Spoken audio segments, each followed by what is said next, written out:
Hi, and thanks for coming to watch this video from Carolina Varsity. Here we got a really big ball game in the South Mecklenburg 8 Conference. We got Charlotte Catholic 7-1, 4-0, who is tied for first with West Mecklenburg, who is also 7-1, 4-0. You know, I told people a couple years ago West Meck was a sleeping giant.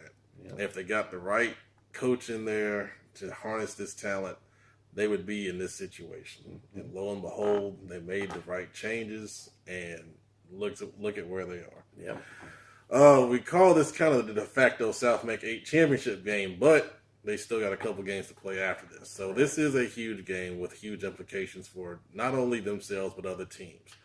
You start looking at it, Catholic obviously with their wing T offense, I think it's the perfect thing to keep the West Meck offense off of the field. Right. The thing that West Meck's going to have to do, and we always say this with Catholic, is you got to get them into a third and long situation to kind of make their offense feel a little uncomfortable. Right. How do you do that? Oh, man, we've talked about this so many times. 5-man line, 6-man line. You got to have someone over those tight ends, and you can't go to sleep on the pass. You go through all those things. You look at Catholic stopping West Meck's offense. How are you going to do that? That's been a challenge most of the year. The only times West Meck seems to have issues is when they stop themselves with drop passes or turnovers or things of that nature. Yep. We talk about Catholic and their speed difference and things of that, but they counter it with being intelligent, attacking you in the pass rushes, showing you stunts and blitzes and multiple coverage looks. At the end of the day, you can't stop speed. Right. Okay. I'm talking vertical speed. You go side to side, there's different things you can do, but West Meck goes vertical. Mm-hmm. And the thing with that is either you are going to have to get to the quarterback to prevent that, or you're going to try to cover. Now, I think Catholic's going to try to get after quarterback. So that falls back on that West Meck offensive line. This is their time, and this is their place. They felt disrespected all year long up front. Now, if you're going to be the team you want to be, this is the game. You got to show up. You got to come off the football. You got to be smart in your assignments, and you got to get it done. Right. Plain and simple. If they can get it done, this game is going to be a shootout, and it's going to be who has the ball last.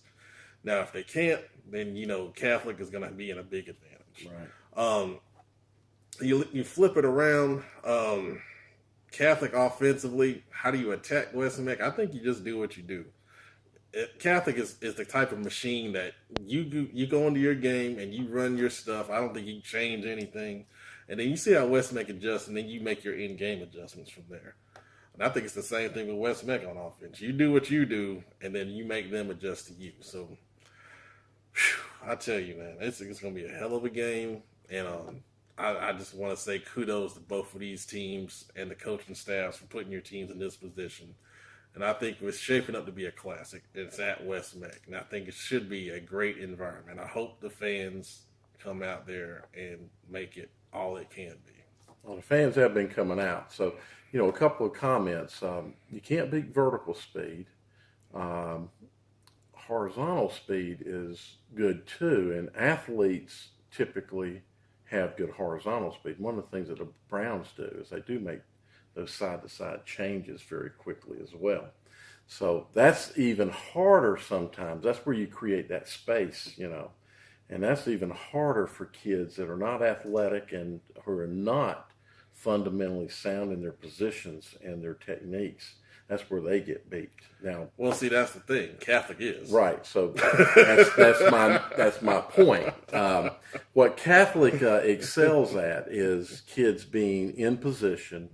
The kids know their schemes. Yep. They know where they're supposed to be on the field. Execute. They know lines. They know lines of attack. They know angles to take for tackling.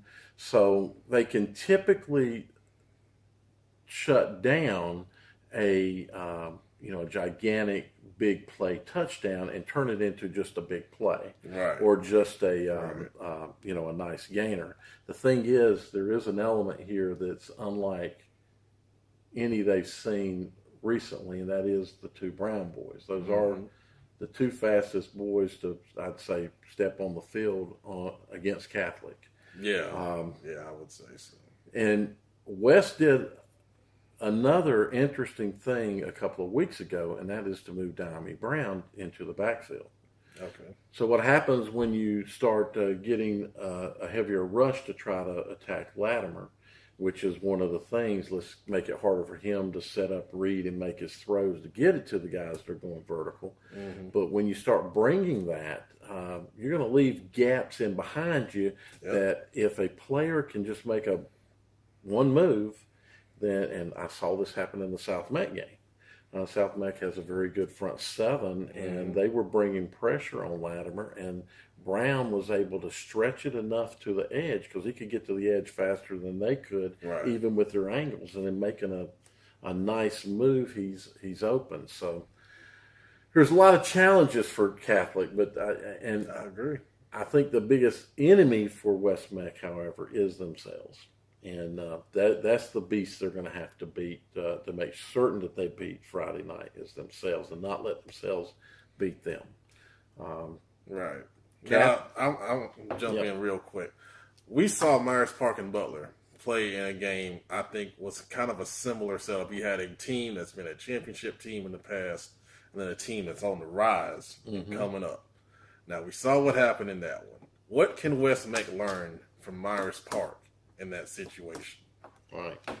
They got to bring their game. Obviously, that's the important thing is they can't let the game be bigger than them. Mm-hmm. They got to be bigger than the game. First of all, that's you got to bring that emotion to the game. Yep. You got to bring that will to excel and that will to exert all of your strengths against the other team.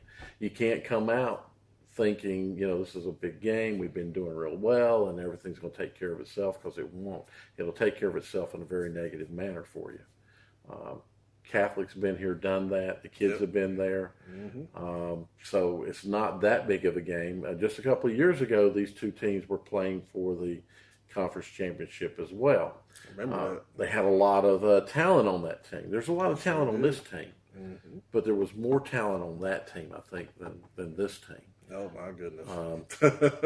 You had Sean Wilson. You three had ACC players on that team. Van Smith at Clemson, Sean Wilson at Duke, Jalen McClendon at NC State. Exactly. Now, we got several of those kind of players on West Meck's team this year. That'll eventually be there. Mm-hmm. So it's going to be a great game, and he should go. He wants to go. He should go. He's going. I will definitely be there, probably more so because of, I haven't seen Catholic yet. Right. And they're on my hit list to have to see. And they're in my priorities of who I haven't seen yet. They're the highest.